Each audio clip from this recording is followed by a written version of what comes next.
algunos no es motivo de preocupación.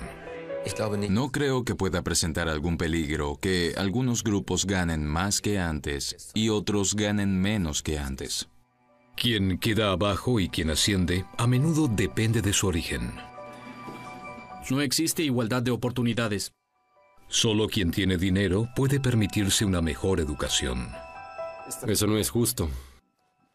¿Pero qué es justo al fin y al cabo? La política alguna vez prometió igualdad de oportunidades y prosperidad para todos. Sin la perspectiva de progreso para muchos, la República Federal perdería su brillo. Tengo 55,000 aquí, y 60,000 por aquí, y 65 por allí, y aquí 65. Y allí tenemos la oferta.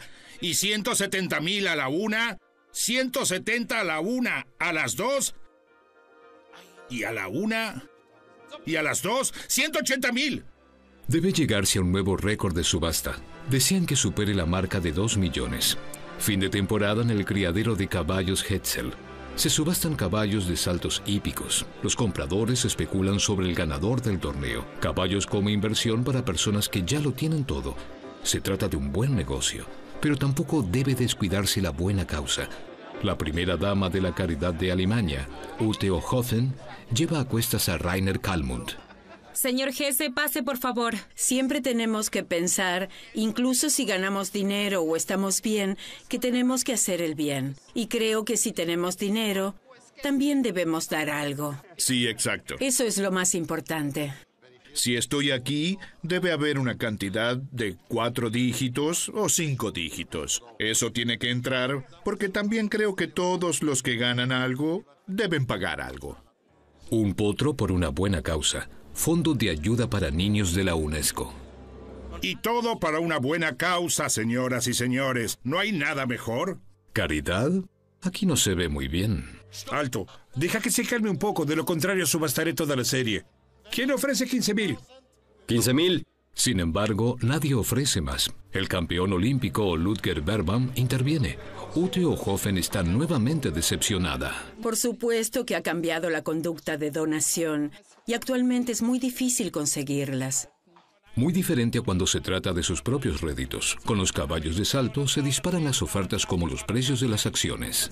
De 280 a 280,000 ahora, y 320,000 a la una, y 320, 330 a las 3, eso es. Un fondo de Luxemburgo compra el caballo más caro. En total, la oferta es de 3 millones. Los inversores a menudo permanecen anónimos, en segundo plano. No les gusta aparecer en persona, ni aquí ni en ninguna otra parte. Siempre es más fácil para los ricos que no se hable en absoluto de la riqueza. Y cuando los ricos no aparecen en público, reducen la probabilidad de que se hable de ellos y de la riqueza.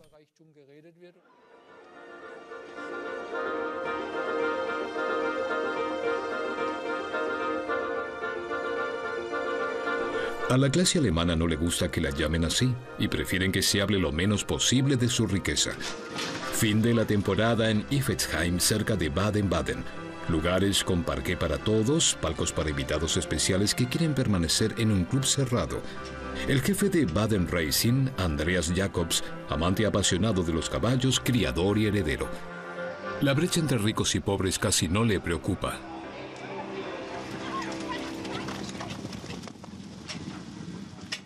No creo que pueda presentar algún peligro que algunos grupos ganen más que antes y otros ganen menos que antes, y que exista una brecha creciente entre ricos y pobres.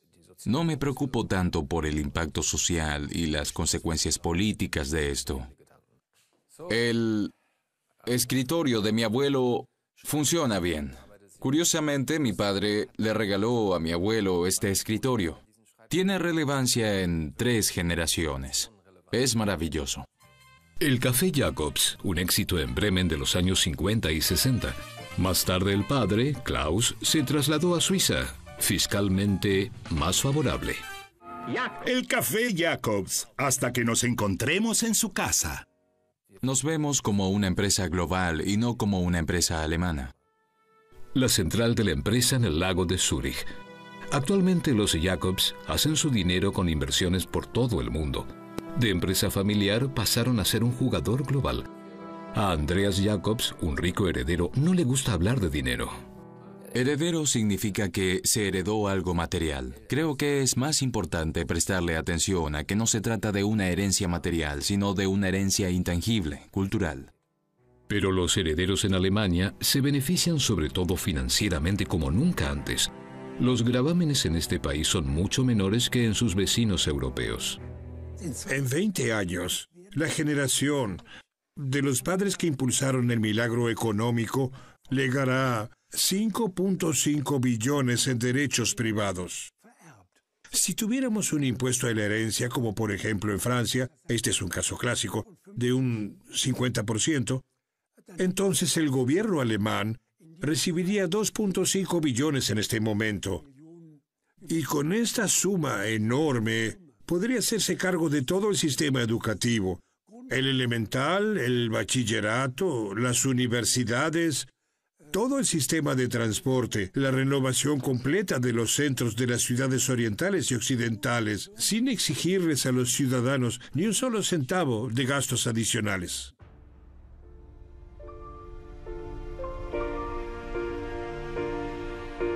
Astillero de Stralsund, en la costa del Báltico, cerca de Rügen. El astillero se ha declarado en quiebra. La administración concursal busca desde hace meses un comprador. Aún se están terminando de construir 2 barcos con la ayuda de garantías.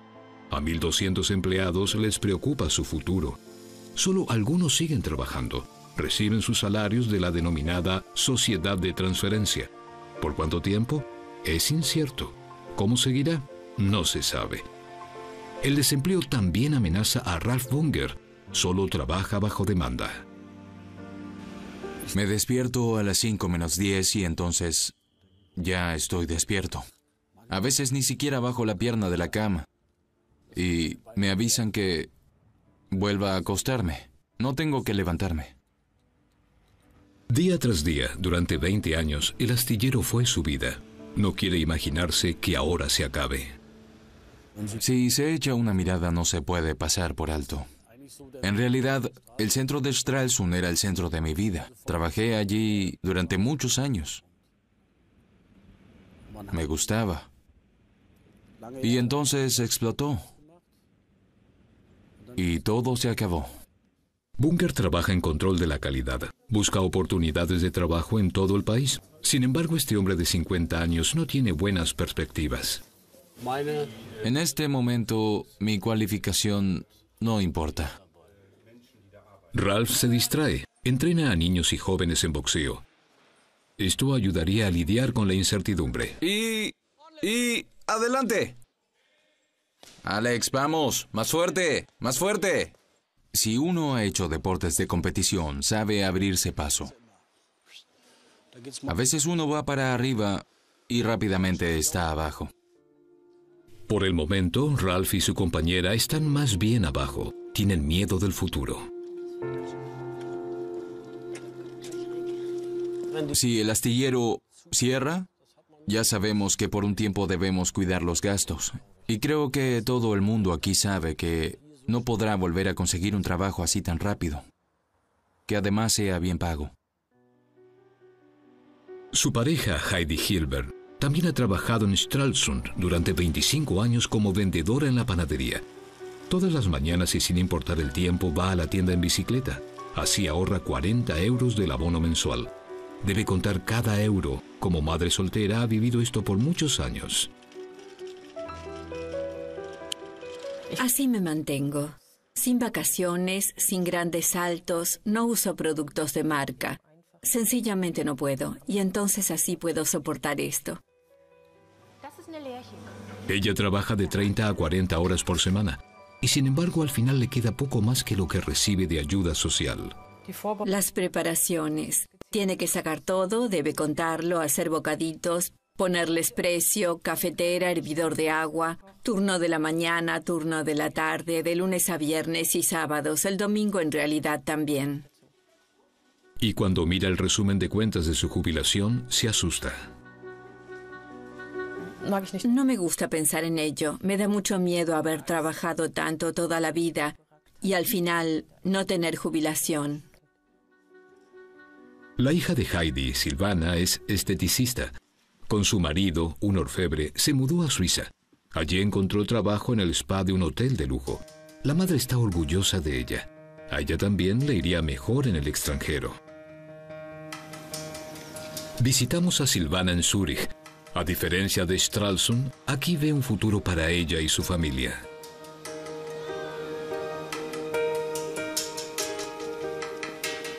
En realidad fue mi marido. En Alemania se formó como orfebre, buscó trabajo por algún tiempo y no encontraba. Y entonces surgió la cuestión. A los 20 años nos enfrentamos al desempleo, pero ¿nos quedamos en casa o nos vamos al extranjero a tener suerte en otro lugar? Y entonces optamos por este camino. En Suiza, ella y su marido encontraron trabajos bien pagos y sobre todo permanentes. Así pueden planificar su vida. Una seguridad que ya no tenían en Alemania. No tenemos ninguna perspectiva en Alemania, poco dinero, pocos trabajos, y aquí sencillamente existen las posibilidades. Jóvenes alemanes con buenos estudios, sin posibilidades en su hogar. Es triste, porque en realidad sería más lindo poder quedarnos en casa y poder trabajar allí. Pero si no funciona, tienes que irte. Zúrich, paraíso para ricos que evaden impuestos, pero con el tiempo también para alemanes en busca de empleo a los que en su propia casa una buena educación no les ayuda. Por ejemplo, Vera Schulz, chofer de autobús de Iserlohn, Westfalia. Desde hace 1 año y medio conduce para las empresas de transporte de Zúrich. Ser chofer de autobús en Suiza no es un trabajo mal pago. Financieramente, sin duda, ha valido la pena. Gano casi 3 veces más. Aquí ahorro casi tanto como lo que ganaba en Alemania. Aquí puedo ahorrarlo sin problemas. Hace casi 2 años fue el último día de trabajo de Vera Schulz en Iserlohn. La despedida no fue fácil para ella, pero en su compañía de autobuses solo estaba empleada a base anual y en el último tiempo a 1.300 euros al mes. De un contrato a otro era cada vez menos. ¿Y otros trabajos? Vera Schulz lo intentó, a menudo. Seguramente 60, 70, 80 veces. Ya no lo puedo contar. Como encargada de edificios, como maestra, como conductora de tren, como mystery shopper, en el servicio del orden como policía. ¿El salario por hora? En ninguna parte más de 8 o 9 euros. De esa forma también podía declararse desempleada, pero Vera Schulz no lo quería. No quería entrar a ese sistema. No quería ese sistema de asistencia para desempleados. Porque una vez que estás ahí, estás acabado. Entonces perdiste tu dignidad. En Suiza encontró condiciones de trabajo decentes en la misma ocupación. No regresaría a Alemania. Allí todo habría cambiado demasiado. Y la brecha se sigue ampliando cada vez más. Antes solía haber una llamada a clase media y yo también me encontraba allí. Y me sentía cómoda. No quería más, pero tampoco me quería ir para abajo. Aquí vivo como la clase media. No regresaría a Alemania. Para mis amigos y para mí, no hay futuro en Alemania. Para nada. Y eso es triste. Como a ella, les ocurre a millones de otras personas. El miedo a caer se justifica en muchos casos, ya que la brecha entre ricos y pobres es cada vez mayor. El ingreso nacional se ha incrementado ligeramente en la última década. Hasta el año 2015 se estima un 20%, pero los trabajadores y los empleados no tuvieron nada de eso. En el futuro, sus remuneraciones solo aumentarán ligeramente. Los ingresos de las compañías y los propietarios de capitales, a pesar de la crisis financiera, se han incrementado hasta ahora ya en un 50% y siguen creciendo. Los salarios se han desarrollado de manera extremadamente lenta si observamos a la gran mayoría de la población. Y cuando hablo de la gran mayoría, pienso en el 90% de la fuerza laboral. El 10% de ellos se ha desarrollado de manera muy dinámica. El 20% fue incluso disminuyendo. Por lo tanto, este grupo de la población ahora puede darse menos lujos que hace 10 o 15 años, y el 10% fuerte puede permitirse mucho más. Desde la finalización de la guerra se han construido 250.000 Volkswagen. Hay una diferencia con los años 50 cuando había optimismo en Alemania. Todo el mundo lo lograría. Milagro económico, economía social de mercado, igualdad de oportunidades. Con estas promesas políticas, Adenauer obtuvo la mayoría absoluta en 1957. En la competencia de sistemas con Alemania Oriental, Alemania Occidental no podía ser un estado de clase. El ministro de Economía, Erhard, prometió prosperidad para todos. Se convirtió en un símbolo de la antigua Alemania Occidental. En los años 50, 60, 70, hemos tenido grandes tasas de crecimiento y entonces fue relativamente fácil subirse al ascensor y dejarse llevar hacia arriba. Sin embargo, con la caída del muro de Berlín comenzó una nueva era. El bloque del Este estaba arruinado, Occidente había ganado. Por lo tanto, ya no había competencia entre los sistemas. La Unión Soviética era una especie de poder competitivo amenazante, y después de que cayó, creo que dejó de ser importante para muchos empresarios el asegurarse de que la mayor parte de su personal eficiente pudiera seguir compitiendo. Con el final del bloque del Este y la globalización, la División Mundial del Trabajo pudo abrirse plenamente. Alemania comienza a ser presionada por la competencia. Muchas empresas trasladan su producción al extranjero. Se pierden empleos en masa. En el peor momento hubo 5 millones de personas sin trabajo. Alemania vuelve a caer.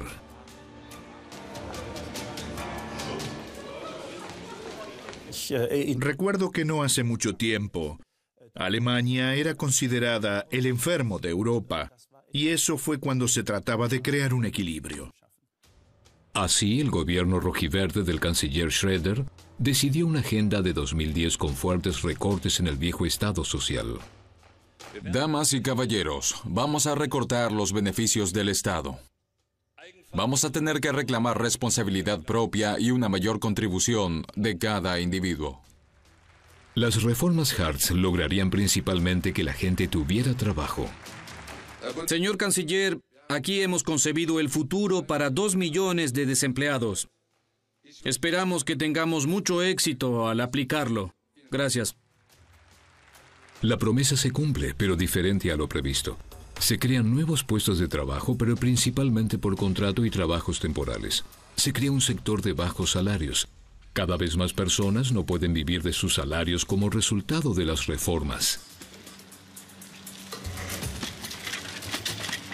Los economistas están en realidad todos de acuerdo que sin ellas, Alemania no hubiera podido atravesar a salvo la crisis financiera y la recesión. El precio que se ha pagado es la ampliación del sector de los mini empleos. Protestas masivas. El Partido Socialdemócrata Alemán fue seriamente afectado. El rojiverde fue destituido por voto. Las reformas Hartz son una carga pesada hasta la actualidad. Se evitó el desempleo, pero el problema que existe hoy es que en este sector de salarios bajos o de trabajos temporales, solo para una minoría es posible el salto a un empleo pleno normal. Ella renunció a la esperanza de ese salto. Kerstin estudió hotelería. Solía trabajar para compañías de seguros. Hoy recoge botellas retornables. En Alemania, vivir con la ayuda social es sin duda vivir al margen de la sociedad, ya que no se puede seguir formando parte de ella. Te avergüenzas. Simple y llanamente te avergüenzas. Después de una grave enfermedad ya no encuentra trabajo a pesar de numerosas aplicaciones. Ahora se encuentra, probablemente de forma permanente, en la trampa de la asistencia social. Al recibir correo de la oficina de empleo, me provoca palpitaciones. Puedo estar agradecida de que haya una oficina de empleo. Y por otro lado está ligado con un miedo terrible. ¿Me sancionarán? ¿Hice todo bien? Promediando el mes, el dinero escasea y se alegra de las donaciones, productos frutihortícolas que otros ya no quieren. También tenemos estas. Las manzanas te gustan mucho. Sí.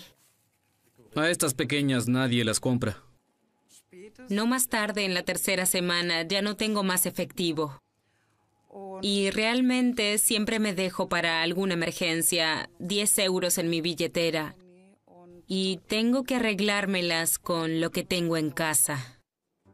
Ya no puede darse el lujo de participar en la vida social, porque ya sea para ir al cine o a una reunión con amigos, siempre tiene que sacar cuentas.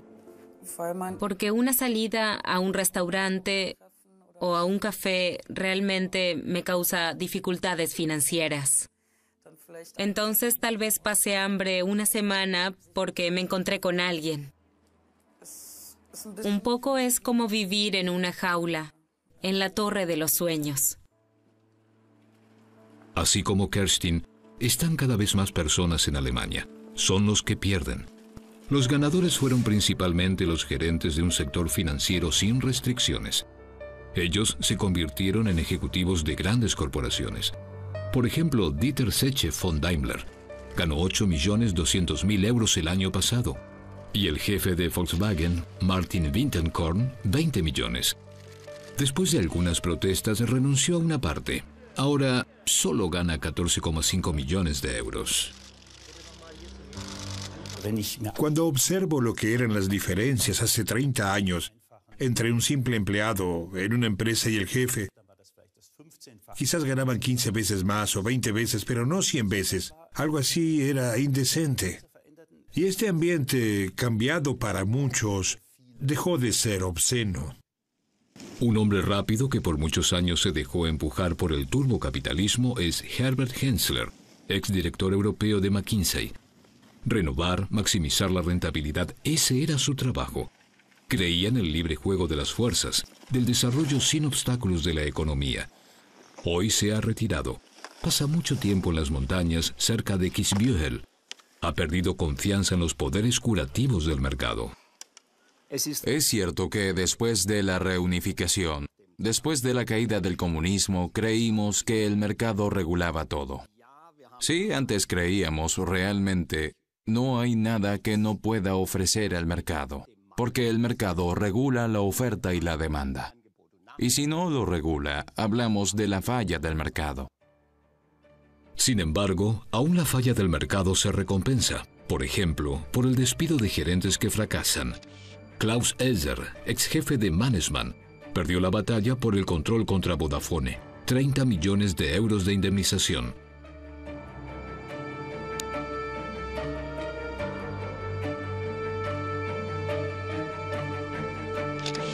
Thomas Middelhoff, poco después de la ampliación de su contrato en Bertelsmann, tuvo que irse y por ello cobró 25 millones.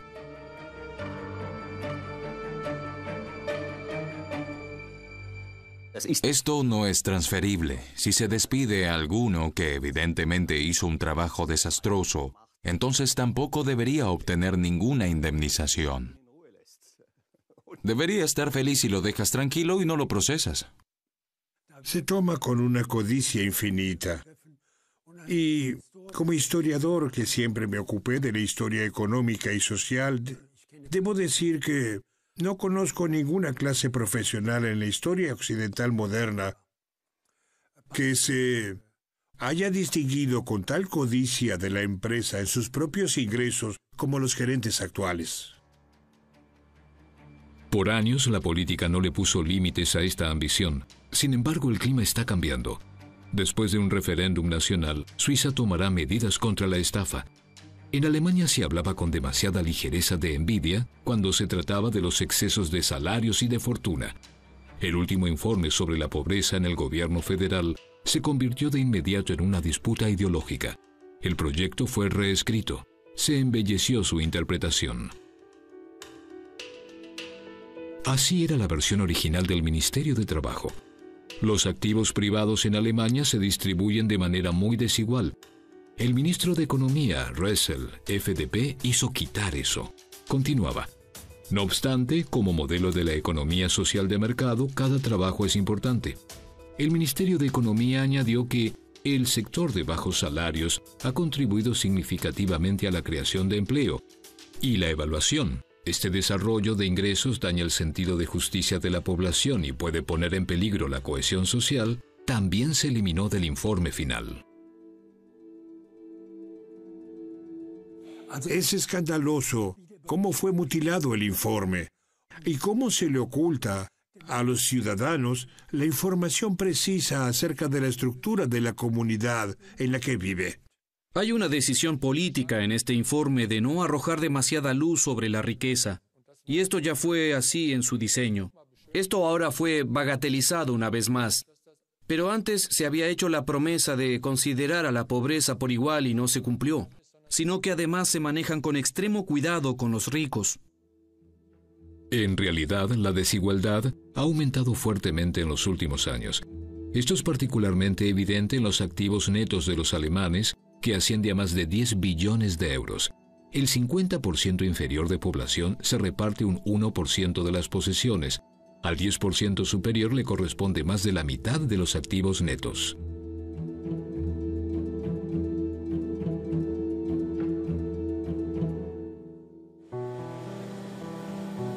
Él es una de las 10 personas más ricas de Alemania. El empresario Reinhold Wirth, de 77 años, que sigue siendo un ávido piloto, hizo su fortuna con tornillos. Su padre lo sacó de la escuela. Como aprendiz, Reinhold era proveedor en construcciones. Después de la muerte de su padre, con 19 años de edad, se convirtió en empresario y pasó de ser alumno a multimillonario. Cuando miro mi propia carrera, no hubo nada de holgazanería, sino, sin duda, ya debo tener unas 2 vidas laborales tras de mí en estas décadas que estoy en actividad. Hoy, Reinhold Wirth tiene sucursales en 80 países y emplea a 65.000 personas. Echa de menos el optimismo de los primeros años. Hoy las posibilidades son distintas. Un ascenso como el suyo es casi imposible. Wirth City, así llaman los suevos al mundo del rey de los tornillos, con aeropuerto propio y un museo de arte para el personal. Como muchos otros ricos, Wirth desconfía del Estado. Prefiere decidir él mismo dónde fluye su dinero. Arte, proyectos sociales, escuelas, universidades. Le gusta ser generoso voluntariamente. Se niega a las donaciones obligatorias a la comunidad.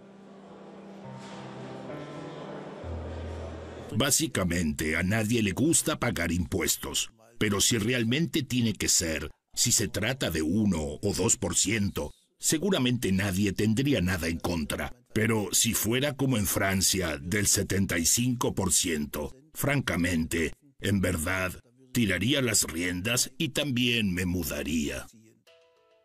Tiene pocas razones para preocuparse, ya que la vida de los empresarios y de los acaudalados fue cada vez más fácil en los últimos años.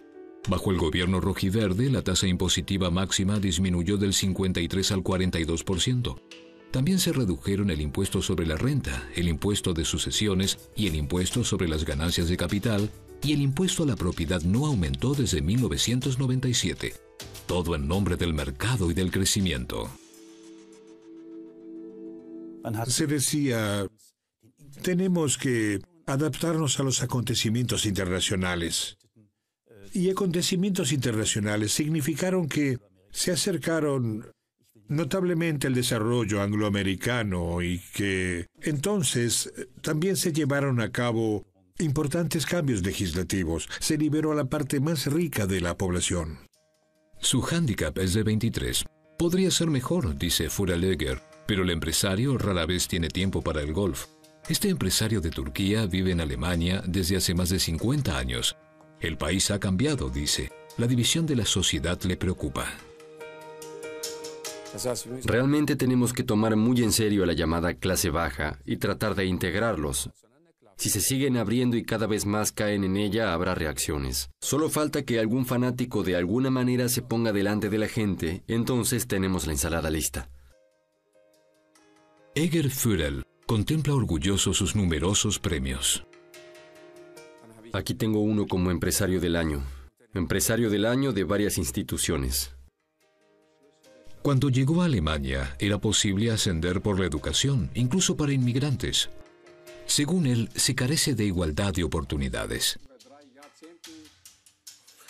Si se puede hablar de problemas con los niños migrantes, debo decir abiertamente que esto también es más bien un problema de clases bajas, porque no se ve que sean integrados en Alemania, que terminen la escuela y que después estudien.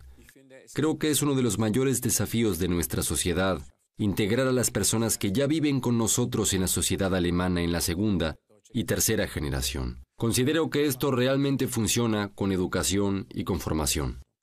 En cuanto a la formación, hoy las oportunidades están repartidas de manera más desigual que nunca.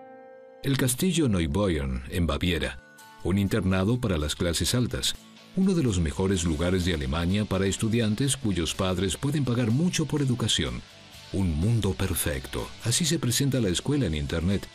Educación en su mejor forma por casi 3.000 euros mensuales, incluido el ingreso y la tasa de examen. Los uniformes escolares cuestan aparte otros 500 euros. La danza aquí también es parte del estudio. Para los estudiantes es una iniciación temprana a la sociedad a la que más tarde pertenecerán como élite.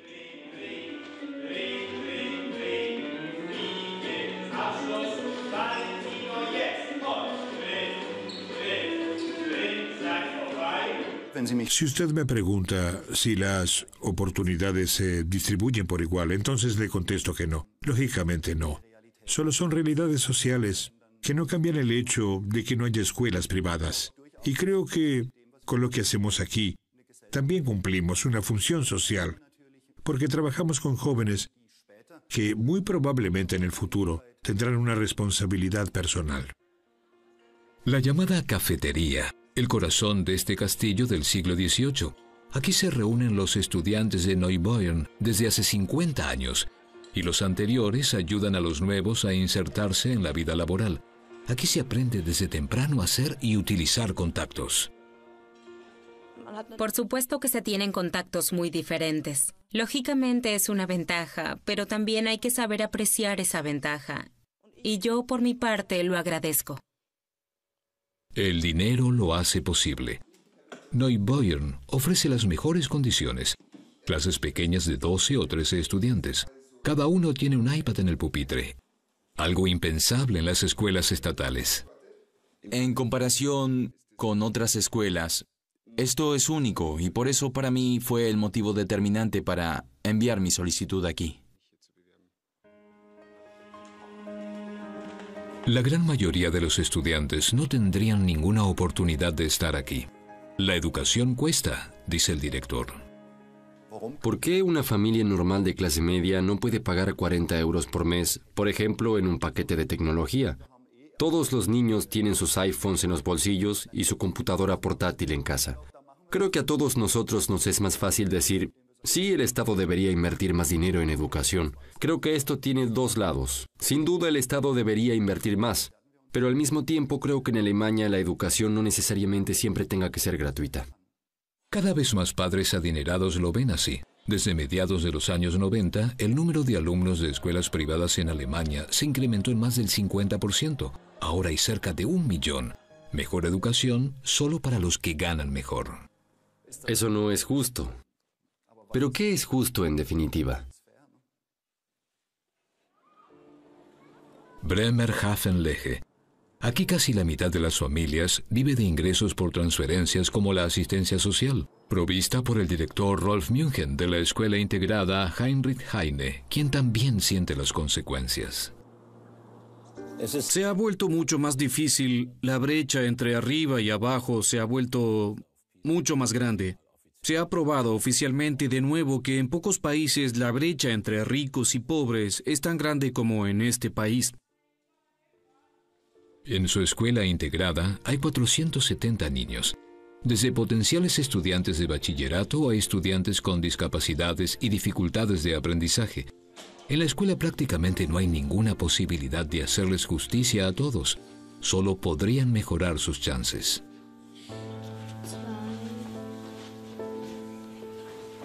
Nuestra tarea es restablecer parte de la igualdad de oportunidades.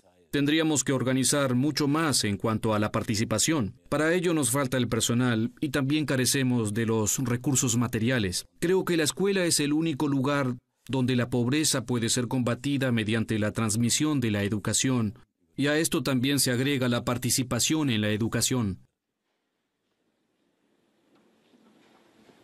Lara y sus compañeros de clase no tienen regulado un día escolar completo con almuerzo y ayuda en las tareas. Así, muchos de ellos van por la tarde, como Lara, a Sonnenblume, una iniciativa privada para todos los niños del distrito. A Lara le gusta venir aquí. Siempre encuentra a alguien que tiene tiempo. Gracias. Sí. Vengo unas 3 veces por semana porque aquí puedes hacer muchas cosas diferentes. Pinturas, manualidades, costura. La jubilada Cornelia Rionenfart fundó Sonnenblume. No recibe nada del Estado. Las arcas de los municipios están vacías. Depende de donaciones y la venta de ropa usada. Lucha por un poco de igualdad de oportunidades. Aquí pueden venir todos los niños sin importar su procedencia. Tanto si viene de una familia socialmente desfavorecida, es decir, con pocos ingresos, de una familia que tiene un ingreso decente, o de una familia donde el dinero no es importante, para nosotros es igual. El dinero sí juega un papel muy importante en este jardín de infantes. Una guardería privada en Múnich. Aprender inglés aquí se da por sentado. El establecimiento se considera como un servicio para clientes bien remunerados. Creo que como proveedores privados dependemos de controlar constantemente nuestra calidad, porque de lo contrario el cliente no viene más y esta es nuestra principal fuente de ingresos. Un lugar para un niño menor de 3 años cuesta aquí unos 900 euros por mes. Por esa cuota puede venir todo el día. Los horarios son flexibles. Los grupos del jardín tienen 6 cuidadoras para 20 niños, casi el doble que en un establecimiento del Estado. Es caro. Realmente ambos padres deben ganar bien, pero por ello también recibo algo. Por el dinero recibo lo que espero. El concepto nos pareció bueno. Encontrar una guardería privada que en realidad también hace muchas cosas extracurriculares con los niños. Sus padres no tienen que confiar en el Estado. Aquí el dinero es el pasaje de entradas y la demanda de jardines de infantes privados exclusivos aumenta. En el año 2006 se fundó Little Giants. Desde entonces tenemos 10 establecimientos. Este año abriremos 4 más y ya tenemos jardines previstos para el próximo año. El objetivo es crecer hasta que cada familia tenga un lugar aquí, si puede permitírselo, al contrario que en Bremerhaven. Estamos ahora en la escuela primaria estatal Astrid Lindgren. Aquí casi no hay niños de familias acomodadas.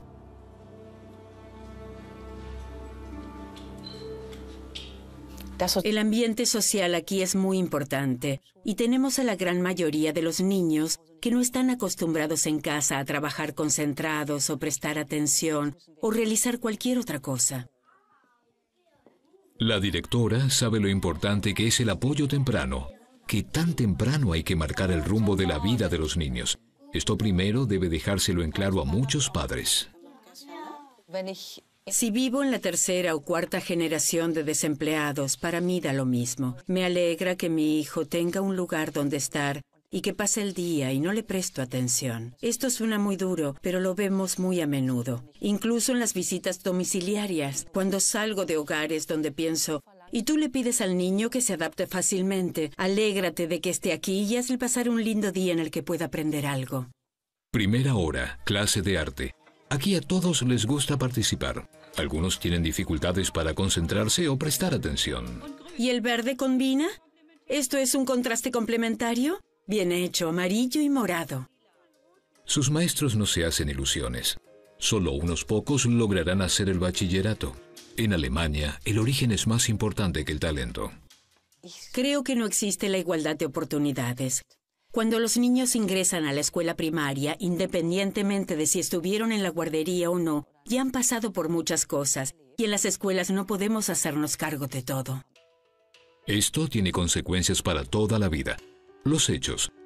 Solo cerca de un 4% de los niños de hogares de obreros sin estudios logran por sí mismos ascender a puestos ejecutivos. Sin embargo, 2/3 de los niños de una familia con puestos ejecutivos se convierten ellos mismos también en ejecutivos o empleados altamente cualificados. El que encuentra indignante esta injusticia es Dieter Lemkuhl. Él es millonario, lo ha heredado, pero vive conscientemente de forma modesta. Él está dispuesto a pagar más por el bien común, porque le asusta el desarrollo en Alemania. La brecha entre ricos y pobres ha aumentado de manera muy dramática, tanto que destruirá los fundamentos de nuestra sociedad si esto continúa. No queremos ciudades quemadas como en Inglaterra. Reunión con millonarios de ideas afines. Han creado una iniciativa para un impuesto a la propiedad. Según ellos, a los ricos se les exige muy poco en este país. Vivo muy bien en una gran casa, tomo buenas vacaciones y tengo todo lo que necesito. Cuando veo los problemas de la sociedad estoy dispuesto a dar, pero creo que todos los ricos deben dar. No es suficiente que solo lo hagan algunas personas. Aquí tenemos un principio constitucional.